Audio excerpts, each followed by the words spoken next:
Nostradamus never wrote exact dates, but he left periods marked by signs. The year 2026 does not seem written as a number. It appears hidden among symbols of war, fire, and chaos. And the most disturbing part is that the quatrains associated with this period describe a world that looks too much like ours. Nostradamus wrote in the 16th century, yet his words seem to observe a future. In one quatrain in century 8, he speaks of a great prolonged war. For 7 months, the great war will rage. Blood will cover the land. This detail is key. He does not speak of a single battle. He speaks of a specific phase of war, long, devastating, and concentrating. Historians agree that Nostradamus used months to mark critical stages, not entire wars. He did not describe the beginning of a war. He pointed to its darkest moment. In his logic, the war already exists. The world is already involved. Only the moment remains when everything breaks. Several quatrains repeat a similar image: fire falling from the sky over a great city, death descending from above. In the 16th century, this was incomprehensible. Aerial weapons did not exist. Today, the symbolism is clear: bombings, missiles, attacks without warning, destruction from the air. Nostradamus does not describe soldiers. He describes the impact. He does not see the battle. He sees the result. Another quatrain mentions, fire will fall upon the great city. Man will be left without refuge. In his time, this was interpreted as divine punishment. Today, the meaning feels far more unsettling. Aerial attacks, missiles, weapons falling from the sky, even solar storms. Nostradamus did not know airplanes, yet he described their effects. One of the most disturbing passages speaks of something created by man. The great beast will be created by man, without soul, without fear, and it will turn against its creator. Important detail: he does not say demon, he does not say God, he says created by man. For centuries, no one understood this. Today, many interpret it as intelligence without conscience, artificial intelligence, or creations that surpass their creator. This prophecy does not speak of monsters, it speaks of us. Another quatrain describes the earth will tremble, the waters will cover the roads of man.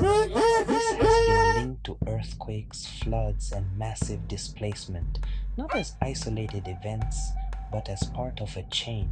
For Nostradamus, when earth and water act together, it signals the end of stability. He also wrote about the sun darkened in broad daylight, the moon stained red. Today we understand these as solar and lunar eclipses, but in his time, these were signs of disaster. Every time the sky darkened, fear spread, and Nostradamus knew it. He did not write to be understood. He wrote to be remembered when it was already too late. He hid his visions in symbols because speaking clearly could mean death. Now, more than 450 years later, those same quatrains are being reinterpreted with unsettling clarity, especially those describing a period of war, fire, and human collapse that many place between 2025 and 2027. Why 2026? Serious interpreters agree on one thing: Nostradamus grouped his prophecies by transitional periods, not exact dates.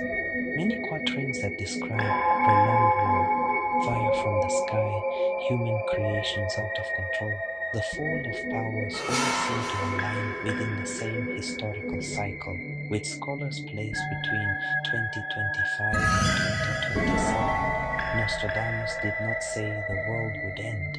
He said humanity would cross a limit. The greatest punishment would not come from the sky. It would come from human ingenuity.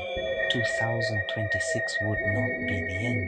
It would be a point of no return. Perhaps we are entering a phase that prophets described centuries ago. Maybe 2026 is not the end, but something worse. A year where a door opens that cannot be closed. Prophets never told us when the world would end, but they spoke of when change would begin. And all these signs seem to point to the same number. What awaits us, we do not know. But one thing is clear, technology is advancing at an incredible pace.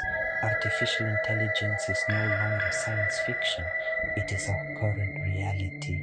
And according to some interpretations, events like the capture of Nicolas Maduro, seen by some as a fallen leader, are linked to biblical patterns described in the books of Daniel and Revelation. In these texts, rulers are not described as men, but as symbols, beasts, horns, systems of power. The pattern is clear: rapid scoot, domino effect, political instability. The prophecy does not speak of just one leader, it speaks of many. As we know, everything has an end. No king is eternal. No president is untouchable. When the prophetic cycle closes, analyzing prophecies becomes unsettling.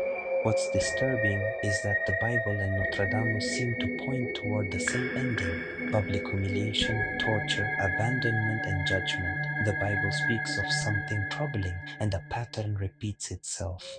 A king will be handed over, his power will be taken away. And here's what's even more disturbing: the fall does not come from the people, but from allies, institutions, and broken agreements. It also speaks of a ruler who believes he is untouchable. Nostradamus writes in his quatrains that the one who feels secure on his throne will fall when he least expects it. And now, what awaits us as Latin Americans in South America and Central America, who have above us geographically the United States, a global power that influences territories that are not its own. The fall of Nicolas Maduro has already begun. Now there are warnings about the possible fall of Colombia's president, Petro. This seems to align with the biblical idea of a chain of scoot, leaders falling one after another. This is where the Bible and Nostradamus seem to strongly coincide. The Bible, in Revelation and the book of Daniel, speaks of kings who fall one after another, authorities being handed over in a short period of time. Nostradamus describes that after the first, others will follow, and fear will change hands. These leaders, often seen as untouchable, are brought down, sometimes into exile, sometimes into public judgment. Yet the prophecies do not describe an immediate death. There is no clear martyrdom or glory, only punishment. So what happens now? Are we fulfilling these prophecies, or was the path already written for us? Now all that remains is to watch and see if the rest will come true.